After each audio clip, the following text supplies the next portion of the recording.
তো যাই হোক, আমার পুরাতন সোফাগুলো ঘরে ছিল। তো এখন আপাতত নতুন সোফা চাচ্ছিও না। চাচ্ছিলাম পুরাতনগুলাকেই কভার করে কিভাবে নতুন একটা রূপ দেওয়া যায়। তো যেই চাওয়া সেই ভাবতেই আমার দিন গেল প্রায়। অবশেষে ভাবলাম রিস্ক নিয়ে অর্ডার করেই ফেলি, দেখা যাক কি হয়।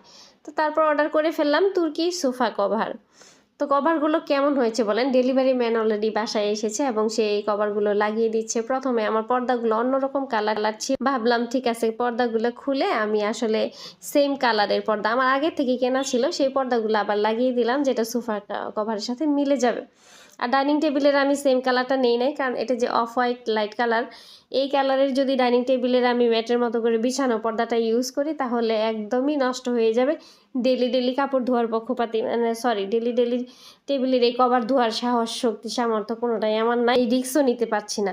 তাই আমি টেবিলে যে কালারটা দিয়েছি একদম ডার্ক ব্লু